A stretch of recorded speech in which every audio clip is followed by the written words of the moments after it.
ఇప్పుడు కన్యారాశి వెళ్తాను తెలుసుకుందాం. కన్యారాశిలో ఉత్తర నక్షత్రం 2, 3, 4 పాదాలు ఉంటాయి. హస్త నక్షత్రం 4 పాదాలు ఉంటాయి. చిత్తా నక్షత్రం మొదటి 2 పాదాలు ఉంటాయి. అంటే 1, 2 పాదాలు ఉంటాయి. వీరికి ఆదాయం 5గా ఉంది. ఖర్చు కూడా 5. రాజ్యపూజ్యత 5 ఉంది. అవమానాలు తక్కువగా ఉన్నాయి. 2 ఉన్నాయి. ఈ రాశి వారికి ఉద్యోగ పరంగా లేదా వృత్తిపరంగా ఈ సంవత్సరము మీకు ఒక సువర్ణ అవకాశం అని చెప్పవచ్చు. చాలా బాగుంది. డిసెంబర్ 6 వరకు కూడా 6th ప్లేస్లో అంటే 6వ ఇంట్లో రాహుగ్రహ సంచారం వల్ల మీ ఆఫీస్లో కానీ వృత్తి ఉద్యోగ ప్రదేశాల్లో కానీ మీ శత్రువులు ఎవరైతే ఉంటారో వాళ్ళ ఆటలు సాగవు. మీ పనితీరుకి మీ పై అధికారుల యొక్క గౌరవాన్ని పొందుతారు. ముఖ్యంగా జూన్ 2వ తారీఖు నుండి అక్టోబర్ 31 తారీఖు మధ్య కాలంలో గురువు యొక్క సంచారం మంచి సంచారం కావడం వల్ల ఎదురు చూస్తున్నటువంటి ప్రమోషన్స్, ఇంక్రిమెంట్స్, మీరు అనుకున్నటువంటి పనులన్నీ కూడా మీ సొంతమవుతాయి.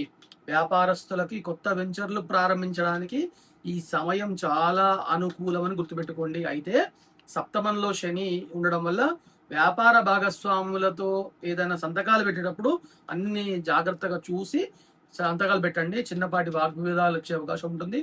ఓపికగా కూర్చొని మీ సమస్యలు పరిష్కరించుకోండి. ఈ సంవత్సరము ఆర్థిక పరంగా 8, 11 ఉన్నాయి కాబట్టి గురుబలం వల్ల ధనానికి ఎట్లాంటి లోటు ఉండదు.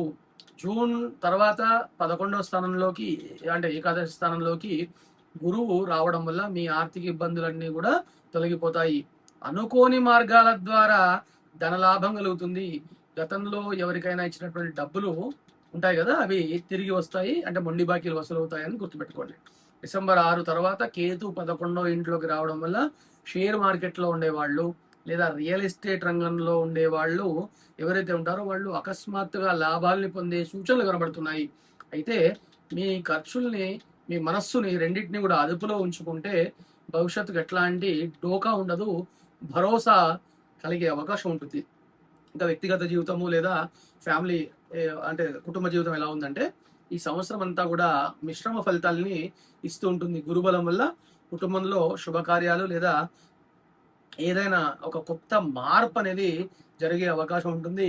మీ అన్నదమ్ముడు, అక్క చెల్లెళ్ళు మరియు స్నేహితులు ఉంటారు కదా, వీళ్ళ నుండి సంపూర్ణమైనటువంటి సహకారం లభించి మీరు అనుకూలమైనటువంటి కార్యాలు నిర్వహిస్తున్నారు. కానీ 7వ ఇంట్లో ఉండేటువంటి శని సంచారం వల్ల భార్యాభర్తల మధ్య చిన్న చిన్న అపార్థాలు చోటు చేసుకునే అవకాశాలు, మాట పట్టింపులు వచ్చే అవకాశాలు కనబడుతున్నాయి. కాబట్టి కోపాన్ని పక్కన పెట్టండి.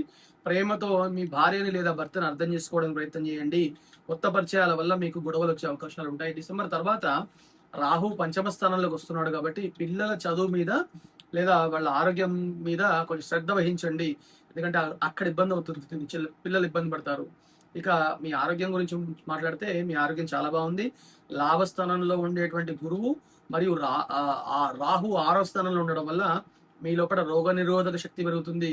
గతంలో ఉండేటువంటి అనారోగ్య సమస్యలు కూడా ఈ సంవత్సరం తొలగిపోయే అవకాశం ఉంటుంది. అయితే సప్తమ స్థానంలో ఉండేటువంటి శని వల్ల మీకు జీర్ణకోశ సమస్యలు లేదా నడుము నొప్పి ప్రారంభమయ్యే అవకాశం ఉంటుంది.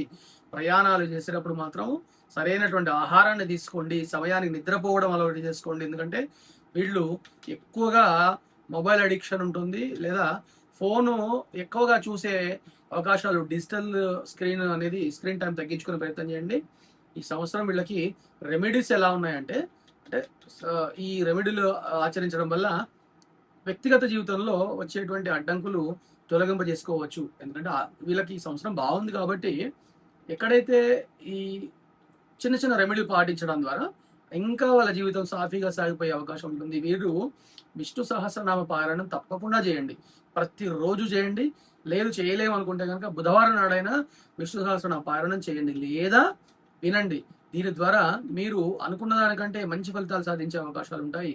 ఇక శని కళత్రస్థానంలో ప్రతికూల ప్రభావాన్ని ఇస్తున్నాడు కాబట్టి ప్రతి శనివారం నాడు శివాలయంలో నల్ల నువ్వుల్ని దానం చేసే ప్రయత్నం చేయండి లేదా నువ్వుల నూనెతో శివాలయంలో దానిలో ఉండేటువంటి నవగ్రహ మందిరంలో శని దగ్గర దీపం పెట్టే ప్రయత్నం చేయండి. గురుబలం పెంచుకోవడానికి దత్తుడి ఆరాధన ఎంత చేస్తే అంత లాభం. ఈ సంవత్సరం అంతా కూడా మీరు పసుపు రంగు వస్త్రాలు లేదా ఆకుపచ్చ రంగు వస్త్రాలు ధరించి దత్తాత్రేయ స్వామిని దర్శించుకోవడం అనేది శుభప్రదంగా చెప్పడం జరుగుతుంది.